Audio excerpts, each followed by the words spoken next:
Good morning, Eagles. Welcome back to the Avion. I'm Kyle Navarro. And I'm Chloe Kristovich. I'm so glad you're joining us for another semester of the Avion. We're the same great broadcast this year with some new faces this semester. That's right. Tucker and Andrew did a great job, and we're here to keep that going.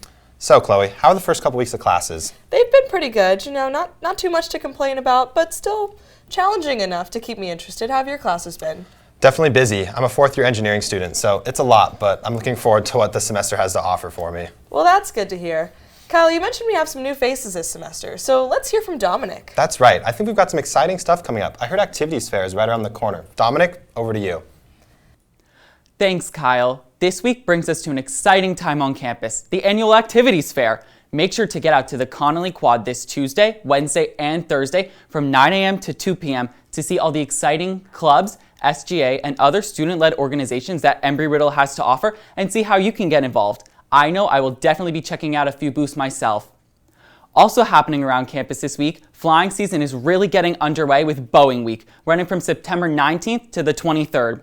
This is a great networking opportunity for aviation students and staff alike, consisting of different events such as a career fair, an informational session, a trivia contest, and a chance to hear from Embry-Riddle alumni and Boeing Vice President James Dewey's.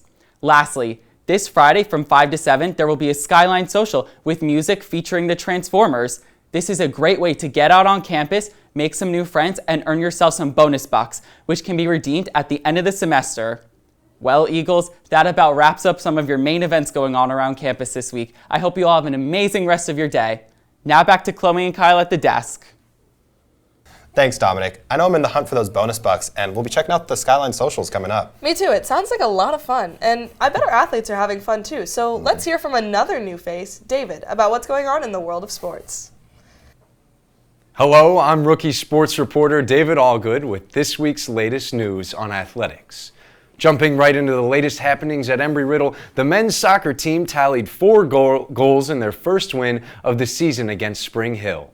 On the women's side of the pitch, the Eagles had their second draw against Florida Tech, with the final score being 1-1.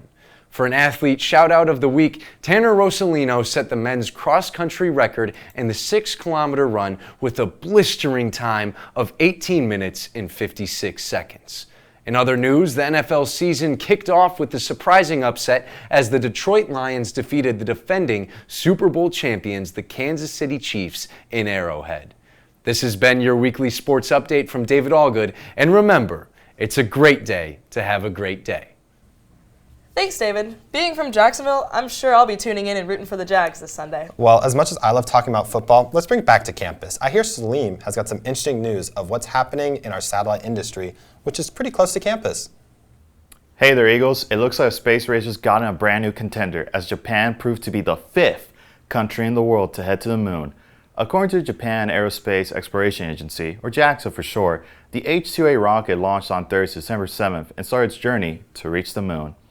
The spacecraft is currently projected to reach the moon in about 3 to 4 months, where it will use its brand new built-in X-ray telescope and lightweight high-precision technology to not just land on the moon, but study its surface, allowing us to better understand our favorite nighttime neighbor.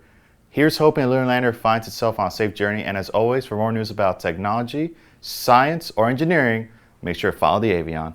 Thanks, Salim. I'm sure I'll be tuning into the news to see what the JAXA probe has next. Yeah, it's nice to have a familiar face, but some new news. Speaking of familiar faces, let's go to our resident weather wizard, Danielle, to hear about what Florida's weather is doing this week.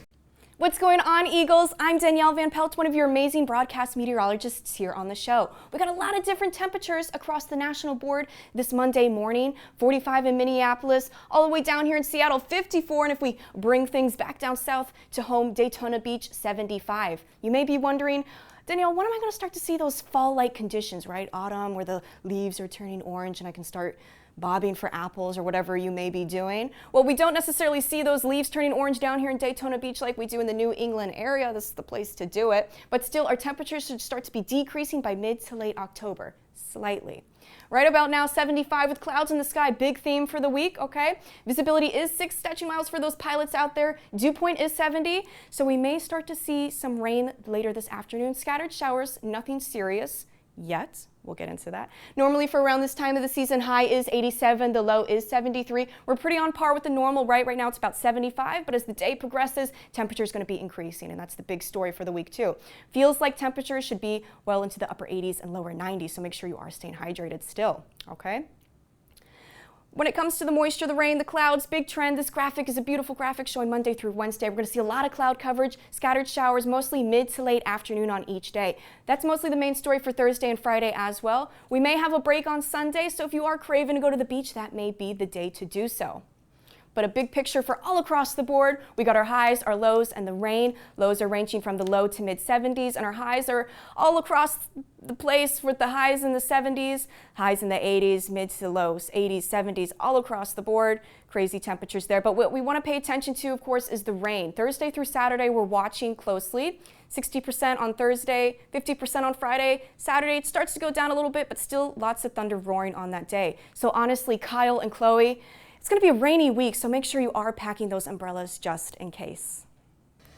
As much as I love the summer, I think I'm ready for it to start cooling down around here. Tell me about it. I can't wait to actually be able to wear a sweater comfortably. You know, I'm going to wait for it to cool down by soaking up the rest of that summer sun. I agree. I'm going to enjoy it while it lasts, I guess. Thank you so much for joining us for our first week back. We can't wait for what the semester ahead holds. Stay tuned next week to meet some more new faces and welcome back some familiar faces. I'm Chloe Kristovich. And I'm Kyle Navarro. We'll see you next week.